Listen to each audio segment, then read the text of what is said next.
Hi everyone, তোমরা সবাই কেমন আছো? আশা করি ভালো আছো। আমিও বেশ ভালো আছি। তো আজকে সকালবেলা আমার রান্না হয়ে যাওয়ার পরে ক্যামেরাটা অন করেছি। ছোটদেরকে ভালোবাসা, বড়দেরকে প্রণাম জানিয়ে আজকের ভিডিওটি শুরু করলাম। তো চলো আজকে কি করি তোমাদের সঙ্গে সমস্ত কিছু শেয়ার করব। কিন্তু লাস্টের দিকে মানে এমন একটা সমস্যায় পড়েছিলাম যে তোমরা জানতে পারবে যে এরকম বিপজ্জনক কারণ না আসে, যেটা আমার সঙ্গে হলো সেটার কথাই বলছি। তো এই দেখো আমি ভাতটা উপর দিয়ে নিলাম।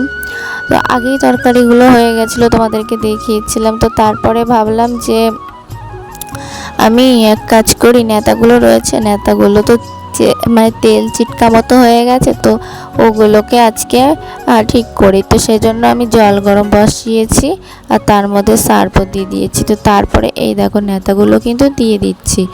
তো আমরা দেখো কড়াতে তেল দিয়ে নেতাতে মুছি, তারপরে হলুদ লবণ যাই দিই না কেন নেতাতে মুছি। তো সে কারণে তেল চিটকে ভাবটা থেকে যায়।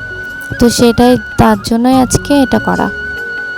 তো গ্যাস মোছার নেতাটাও আমি দিয়ে দিয়েছি তার মধ্যে। আর এটা হচ্ছে আমার বাদ দেওয়া একটা বাটি বলতে পারো। তো এই দেখো দেখতেই পাচ্ছ যে ফুটছে কিন্তু, আর ধোঁয়াও উঠছে আর নোংরাও পরিষ্কার হয়ে যাচ্ছে। তো তারপরে আমি ওগুলো কেচে তো চলে এসেছি স্নান করে এই যে নাইটিটা মেলতে। আর তোমাদের দাদাভাইয়ের সঙ্গে বলছিলাম যে বাপের বাড়ি থেকে ফোন এসেছে, তাই বলছিলাম। তো তোমাদের দাদাভাইও আমার সঙ্গে কিন্তু বকবক করছিল। তারপরে নাইটিটা আমি মেলে দিলাম, মেলে দিয়ে তোমার দাদাভাইয়ের সঙ্গে কিছু কথা বললাম।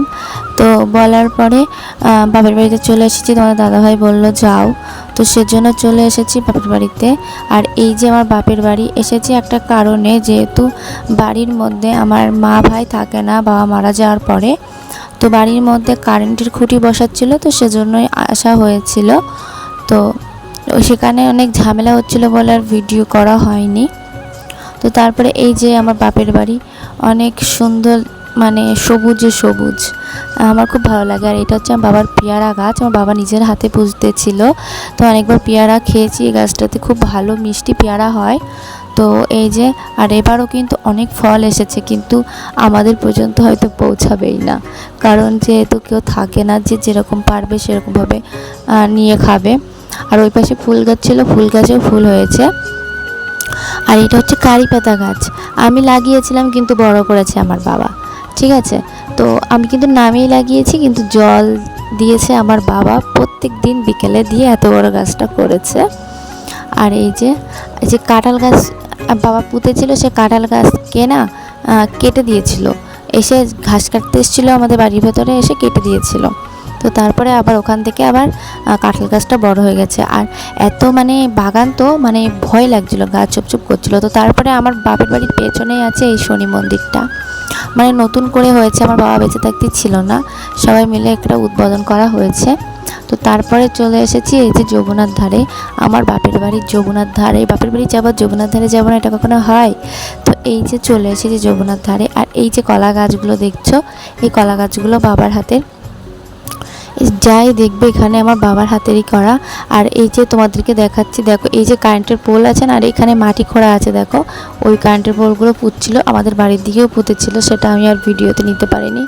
তো আর এই যে এই গাছটা ধরে আমি কিন্তু কিছু ভিডিও বানিয়েছি, তোমরা কিন্তু দেখলে বুঝতে পারবে।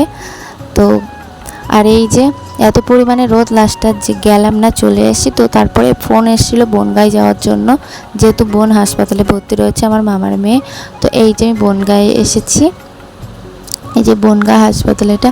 আর ওই যে আমার মাসি আর আমার মা বসে রয়েছে ওখানে। আর এই যে ওই যে ওর রিপোর্ট করতে দিয়েছে বলে মামারা আনতে গেছিলো। তো আর এই যে আমি তোমাদেরকে বনগাঁ হাসপাতালটা দেখিয়ে দিচ্ছি। আজকে সারাদিন আমার এইভাবেই কেটে গেল।